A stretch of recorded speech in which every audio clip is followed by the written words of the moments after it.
Halo Bujang, selamat datang di channel saya, Bujang Film. Bagaimana kabar kalian? Semoga baik-baik saja. Di video kali ini saya akan menceritakan alur cerita film yang baru saja dirilis pada tahun ini bro. Tepatnya 11 Desember 2020 yang berjudul Songbird.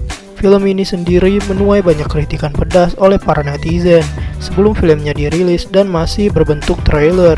Contoh, yang dilansir dari website republika.co.id, film ini sangat buruk dan saya bahkan tidak percaya bahwa film ini keluar ketika kasus-kasus COVID meroket dan begitu banyak orang kehilangan nyawa karena virus ini.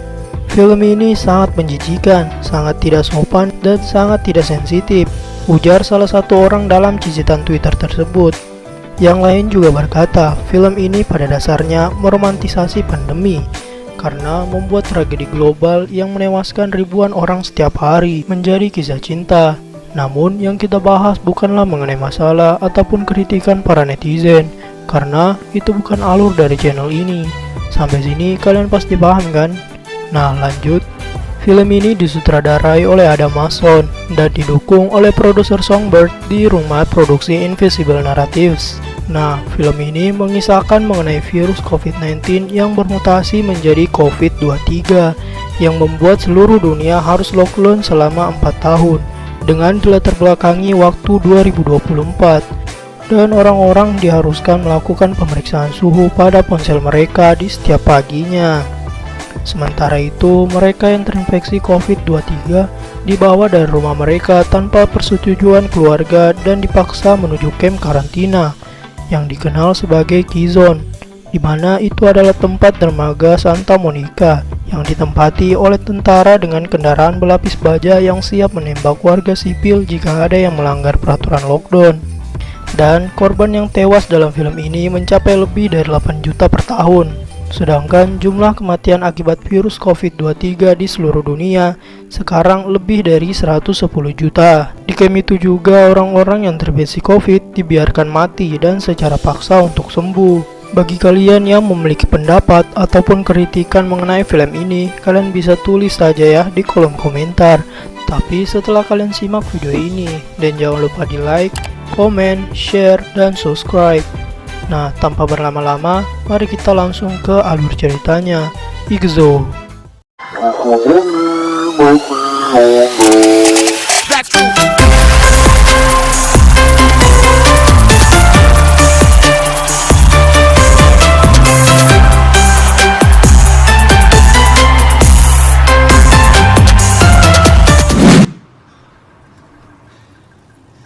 Di awal film, kita diperlihatkan dengan seorang pemuda yang bernama Nico. Nico bekerja untuk Lester, yang dimana ia berspesialisasi sebagai kurir, mengirimkan paket kepada orang-orang kaya, klien atau pelanggan terbesar mereka, yaitu keluarga Griffins. Siapa saja mereka? Nih, gua perkenalkan. Ibu ini bernama Piper, dan memiliki suami bernama William. Mereka memiliki seorang anak yang bernama Emma. Namun, nasib mereka tidak terlalu baik dikarenakan anak satu-satunya itu mengidap penyakit kelainan, yaitu penyakit autoimun. Bagi kalian yang belum tahu apa itu penyakit autoimun, nih gue jelasin. Jadi, penyakit autoimun itu adalah kondisi di mana sistem kekebalan tubuh seseorang menyerang tubuh sendiri. Normalnya kan sistem kekebalan tubuh menjaga tubuh dari organisme asing, seperti bakteri atau virus. Namun, pada seseorang yang menderita penyakit autoimun, sistem kekebalan tubuhnya itu melihat sel tubuh yang sehat sebagai organisme asing. Nah, sehingga sistem kekebalan tubuh akan melepas protein yang disebut autoantibody untuk menyerang sel-sel tubuh yang sehat. Nah, kira-kira itu penjelasan gue mengenai penyakit autoimun. Kalau kurang jelas, mohon dimaklumin karena gue bukan spesialis dokter bro. Ya, semoga kalian paham lah ya. Oke, lanjut. Di sini Lester memberikan tugas kepada Nico untuk segera mengirim paket ke keluarga Griffins. Nico lalu OTW ke tempat keluarga Griffin berada dan memberikan paket itu lewat alat sanitasi ultraviolet agar barang yang dikirim ataupun diterima terbebas dari virus COVID yang sedang melanda dunia. Setelah Nico menyelesaikan tugas mengirim paket ke keluarga Griffins, Ia lalu menghubungi kekasihnya yang bernama Sarah, yang dimana mereka telah menjalani hubungan virtual kurang lebih selama 4 tahun semenjak lockdown ditetapkan. Sarah tidak tinggal sendirian, ia ditemani oleh seorang nenek yang bernama Lita. Saat Nico sedang asik mengobrol dengan kekasihnya, Nico lupa bahwa ada satu barang lagi yang ia lupa untuk kirim. Di sisi lain, Lester menerima pesan dari kliennya bahwa salah satu kurirmu tak kunjung muncul. Lester lalu menyuruh Dozer untuk mengawasi para kurirnya Lester. Dozer bekerja untuk Lester, di mana ia menggunakan operator drone untuk melihat kondisi atau keadaan kurir mereka. Sedikit info bahwa Dozer adalah mantan angkatan militer. Ia pensiun dikarenakan keadaannya yang sekarang lumpuh dan harus duduk di kursi roda. Scene lalu beralih ke Piper. Di sana, Piper terlihat sedang mengobrol dengan seorang pria yang bernama Steve. Steve meminta Piper mengirimkan barang untuknya karena Steve ingin pergi keluar batas kota bersama keluarganya. Supaya Steve dan keluarganya bisa melewati pos pemeriksaan, ia membutuhkan barang yang dijual oleh keluarga Griffins. Barang apakah itu? Well, nanti kalian bakalan tahu seiring berjalannya cerita, jadi mohon tonton sampai habis ya. Kembali lagi ke Nico. Nico yang sudah menyelesaikan tugas mengirimkan paket terakhirnya, ia lalu on the way untuk pulang. Dan secara tidak sengaja, Nico bertemu dengan sekelompok tentara militer yang sedang berjaga. Di situ Nico dipaksa untuk tiarap dan jangan melakukan tindakan yang tidak kooperatif. Namun Nico tidak tinggal diam. Ia lalu menunjukkan gelang kekebalan yang ia punya.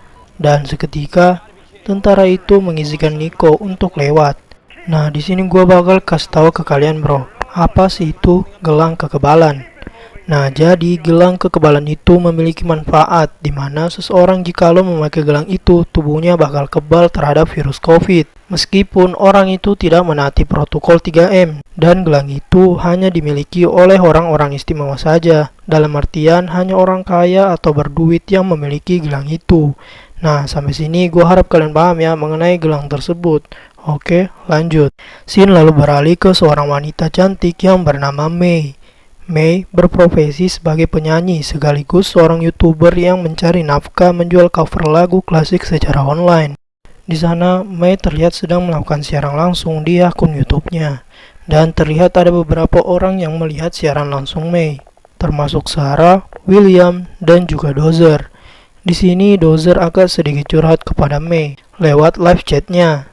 Ia mengatakan bahwa lagu-lagu milik May dulunya sangat membantu Dozer melewati masa-masa sulit ketika Dozer masih di militer, bahkan sampai saat ini. Di situ May berpikir, wah ini orang kesian juga ya, cuman dengerin lagu gua, hidupnya bisa lebih semangat gitu. Nah, karena May merasa simpati kepada Dozer, dan terlebih lagi Dozer adalah viewers yang setia, May memutuskan untuk menyanyikan sebuah lagu khusus buat Dozer dan juga penontonnya.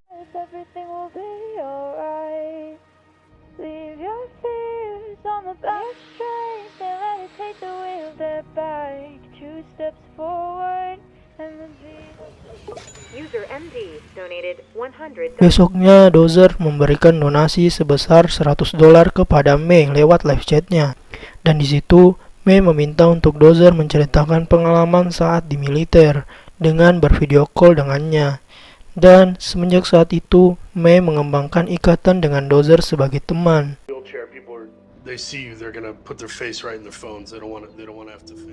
Di malam harinya, saat Sarah dan juga Nico mengobrol santai, tiba-tiba Lita datang dengan keadaan sakit batuk dan juga demam. Di situ menunjukkan bahwa Lita terkena gejala COVID. Lalu Sarah menyuruh Lita untuk beristirahat di kamar. Dan tak selang beberapa saat, tiba-tiba datang sebuah mobil seperti ambulans, yang di dalamnya ada petugas keamanan dan juga tim medis yang siap menjemput pasien COVID secara paksa. Di mana mereka semua dipimpin oleh Departemen Sanitasi yang bernama Ahmed Herlan. Di sini gua panggil Herlan aja ya bro, biar gampang. Di sana Herlan tak sengaja melihat seorang pria yang berada di luar rumah tanpa mengenakan gelang kekebalan sama sekali. Dikarenakan orang tersebut melanggar peraturan lockdown, Herlan dengan tidak segan-segannya menusukkan senjata tajam ke tubuh orang itu, hingga ia tewas. Tujuannya agar memutuskan rantai penyebaran COVID-23.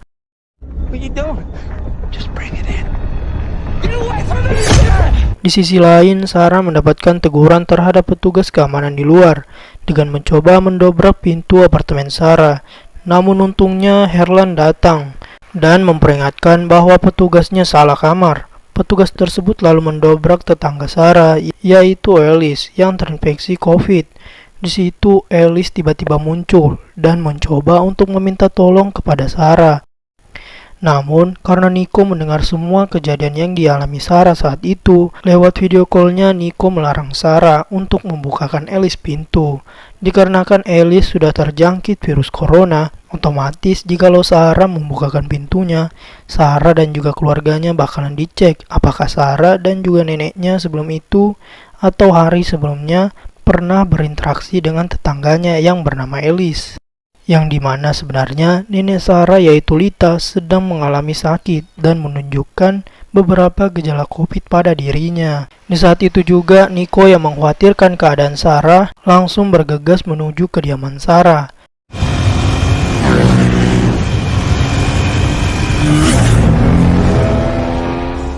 Di sisi lain, Alice ditangkap oleh Departemen Sanitasi dan dibawa ke Keyzone, tempat di mana semua orang yang terinfeksi COVID dikarantina di tempat itu.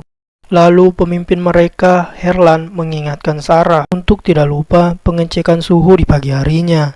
Setelah Herlan pergi, Sarah lalu pergi untuk memberi obat kepada neneknya yang sakit terbaring di kamar. Just let me help you, okay? Tak lama setelah itu, Nico datang dan Sarah memberitahukan Nico mengenai kondisi Lita. Di situ Nico memutuskan untuk menginap di apartemen, meskipun Nico di situ hanya bisa tidur di luar pintu apartemen Sarah. Scene lalu berpindah ke seorang pria yang bernama William. Bagi kalian yang lupa siapa itu William, kalian bisa cek di menit-menit awal bro. Di situ udah gua kasih tahu siapa itu William. Oke, lanjut. Di situ William secara diam-diam ingin pergi keluar rumah. Namun, ia tidak menyadari bahwa ada Piper di belakangnya atau istrinya.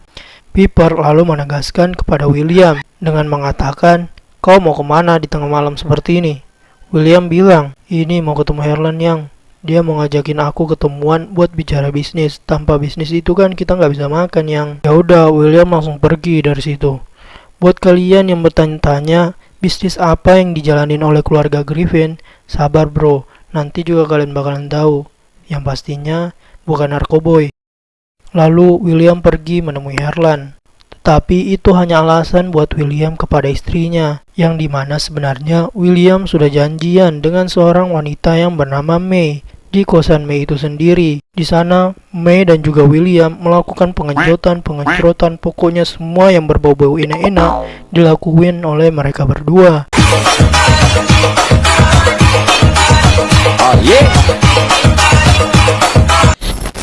Sampai pagi hari William pulang dan membakar semua pakaian yang ia kenakan semalam. Di sisi lain, tibalah saatnya di mana keluarga Sarah harus melewati pemeriksaan suhu tubuh. Singkat cerita, Sarah berhasil melewati pemeriksaan suhu tersebut, tapi sayang Lita gagal. Dan itu menyebabkan anggota Departemen Sanitasi harus datang menjemput mereka berdua. Kenapa harus mereka berdua? Karena hukumnya jikalau satu orang terinfeksi COVID dan di dalam ruangan itu lebih dari satu orang, maka mereka semua yang ada di dalam otomatis saling berinteraksi. Ya, namanya juga keluarga. Nah, prinsipnya satu sakit, sakit semua, yang dimana mereka bakal dikarantina di Los Angeles atau dermaga Santa Monica. Di sana yang terinfeksi dibiarkan mati atau secara paksa untuk sembuh. Nah, karena Nico sayang dan cinta kepada Sarah dan tidak mau kalau Sarah itu mati sia-sia, karena yang kita tahu kan Sarah nggak terinfeksi tuh. Nah, lanjut di situ Nico memutuskan untuk mencarikan tiket kekebalan atau yang dari awal kita sebut gelang kekebalan. Ku menangis membayangkan. Tanpa berpikir panjang, Nico langsung menelpon Lester dan meminta sisa simpanan gelang itu untuk diberikan ke Sarah karena darurat cuy. Namun Lester tidak memilikinya. Tidak kehabisan akal, Nico lalu meminta Lester untuk memberikannya petunjuk agar bisa mendapatkan gelang itu. Di situ Lester terpaksa memberitahukan bisnis ilegal keluarga Griffins, yang dimana sebelumnya Nico mengantarkan paket untuk keluarga Griffins, dan ternyata paket itu berisikan gelang tersebut. Di situ Nico agak sedikit jengkel karena diam-diam Lester menyuruh Nico untuk mengirimkan barang black market. Singkat cerita, Nico berangkat menuju ke keluarga Griffins. Sesampainya di sana, Nico langsung berbicara dengan William dengan meminta mohon memberikan gelang itu untuknya dengan bayaran yang cukup. Namun di situ William mengelak bahwa apa yang dicari Nico tidak ada di sini. Di situ William dan Piper kebingungan karena siapa nih yang kasih tahu mengenai bisnis ilegal mereka? Sedangkan pelanggan mereka semua dapat dipercaya untuk tidak membeberkan bisnis ilegal mereka. Padahal yang kita tahu kan si Lester yang kasih tahu. Singkat cerita, Piper memberikan Nico sebuah kertas yang tertuliskan alamat. Nico pun langsung menuju ke alamat tersebut.